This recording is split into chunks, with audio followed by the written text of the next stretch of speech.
এবারের আইপিএল নিলামে এমন একটা কেনাকাটা হয়েছে যা নিয়ে কিন্তু বেশ আলোচনা চলছে, আর সেই আলোচনার কেন্দ্রবিন্দুতে আছে ৯.২ কোটি টাকার একটা বিরাট প্রশ্ন। চলুন এই ধাঁধার জট খোলার চেষ্টা করা যাক। হ্যাঁ, ঠিকই দেখছেন, ৯.২০ কোটি টাকা। কলকাতা নাইট রাইডার্স মানে কেকেআর এই বিপুল পরিমাণ টাকা খরচ করেছে মাত্র একজন প্লেয়ারের পেছনে, আর তিনি আর কেউ নন, বাংলাদেশের পেসার মুস্তাফিজুর রহমান। কিন্তু টাকাটা খরচ করার সাথে সাথেই নিলাম শেষ হতে না হতেই চারদিক থেকে সমালোচনা শুরু হয়ে যায়। আকাশ চোপড়ার মতো প্রাক্তন কেকেআর প্লেয়াররাও প্রশ্ন তুলেছেন। সবার মনে ঘুরছে একটাই প্রশ্ন, একজন ব্যাকআপ খেলোয়াড়ের পেছনে এত টাকা খরচ করার মানেটা কি? আসলেই তো, কেন একটা টিম এমন একজন খেলোয়াড়ের ওপর এত বিশাল বাজি ধরবে যার কিনা মূল একাদশে খেলাই নিশ্চিত না? এখানেই কিন্তু আইপিএল নিলামের আসল খেলাটা লুকিয়ে আছে। কৌশল, ঝুঁকি আর বড় স্বপ্ন দেখার একটা জটিল অঙ্ক। আচ্ছা, এই পুরো ব্যাপারটা বুঝতে হলে আমাদের একটু পেছনে যেতে হবে, দেখতে হবে কেকেআরের আসল প্ল্যানটা কি ছিল, নিলামে তারা ঠিক কোন কৌশল নিয়ে নেমেছিল। দেখুন, গত বছর অর্থাৎ ২০২৫ সালের আইপিএলে কেকেআরের পারফরমেন্স কিন্তু খুব একটা ভালো ছিল না। পয়েন্ট টেবিলের একেবারে নিচের দিকে ছিল তারা। তো এরকম একটা হতাশাজনক সিজনের পর ম্যানেজমেন্টের উপর চাপ ছিল যে কিছু একটা তো করতেই হবে, পুরো দলটাকে নতুন করে সাজাতে হবে।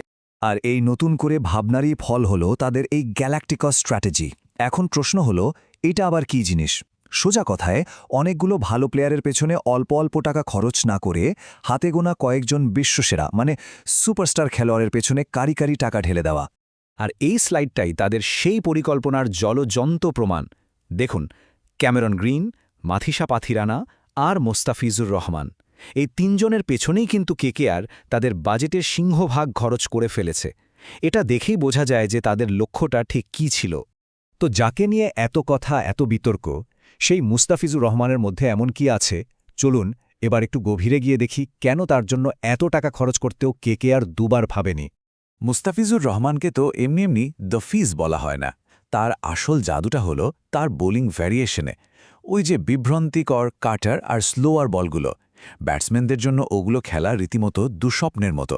আর খেলার সবচেয়ে চাপের মুহূর্তে ডেথ ওভারে তিনি তো আরও ভয়ঙ্কর হয়ে ওঠেন। আর এই সংখ্যাটা দেখুন, ৩৯০। এটা হলো তার টি-20 কেরিয়ারের মোট উইকেট সংখ্যা। এই একটা সংখ্যায় যথেষ্ট এটা বোঝানোর জন্য যে তিনি শুধু প্রতিভাবানই নন, তিনি একজন পরীক্ষিত এবং ধারাবাহিক পারফর্মার।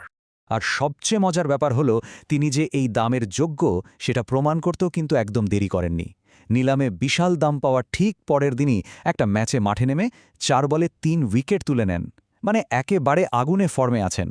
কিন্তু এখানে আবার সেই পুরনো প্রশ্নটা ফিরে আসে। কেকেআর তো আগেই তাদের প্রধান ডেথ বোলার হিসেবে মাথিসা পাথিরানাকে ১৮ কোটি টাকা দিয়ে কিনেছে। তাহলে আবার কেন মোস্তাফিজুরের পেছনে প্রায় ১০ কোটি টাকা খরচ করা? ব্যাপারটা অনেকটা একটা খুব দামি ইন্স্যুরেন্স পলিসির মতো লাগছে, তাই না? তো এই দামি ইন্স্যুরেন্স বা ব্যাকআপের যুক্তিটা যখন একটু একটু করে বোঝা যাচ্ছিল, ঠিক তখনই গল্পে একটা নতুন মোড় আসে। এমন একটা বাধা যা কেকেআরের এই বিনিয়োগকে আরও বেশি ঝুঁকিপূর্ণ করে তুলেছে। আর সেই বাধাটা হলো আন্তর্জাতিক ক্রিকেট ক্যালেন্ডার। দেখুন, আইপিএল যখন মাঝপথে থাকবে, ঠিক সেই ১৬ থেকে ২৩ এপ্রিলের মধ্যে বাংলাদেশের একটা আন্তর্জাতিক সিরিজ খেলার কথা আছে নিউজিল্যান্ডের সাথে। তাহলে প্রশ্নটা হলো, কেকেআরের এত দামি একজন বোলার কি টুর্নামেন্টের মাঝপথেই জাতীয় দলের ডিউটিতে চলে যাবেন? এটা তো একটা বিরাট চিন্তার বিষয়, তাই না? তবে একটা সমাধানের রাস্তাও কিন্তু বেরোচ্ছে বলে শোনা যাচ্ছে। বাংলাদেশ ক্রিকেট বোর্ড বা বিসিবি হয়তো তাকে একটা শর্ত সাপেক্ষে এনওসি বা ছাড়পত্র দিতে পারে। তিনি হয়তো সিরিজের ওয়ানডে ম্যাচগুলো না খেলে শুধু টি-20 খেলে আবার আইপিএলে যোগ দেবেন। এতে সমস্যাটা অনেকটাই কমে আসবে। বেশ, তাহলে সবটা মিলিয়ে কি দাঁড়ালো?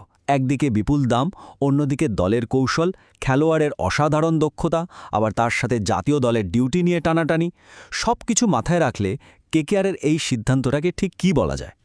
দেখুন, একদিকে যদি দেখি, কেকেআর এমন একজন বিশ্বমানের বোলারকে পেয়েছে যার দক্ষতা নিয়ে কোনো প্রশ্নই ওঠে না। তিনি একাই বোলিং অ্যাটাককে অনেক বেশি শক্তিশালী করে তুলতে পারেন। আবার অন্যদিকে এমন একজনের জন্য বিশাল টাকা খরচ করা হয়েছে যার প্রথম একাদশের সুযোগ পাওয়াটাই নিশ্চিত না, আর টুর্নামেন্টের মাঝে তাকে পাওয়া যাবে কিনা তা নিয়েও একটা অনিশ্চয়তা আছে।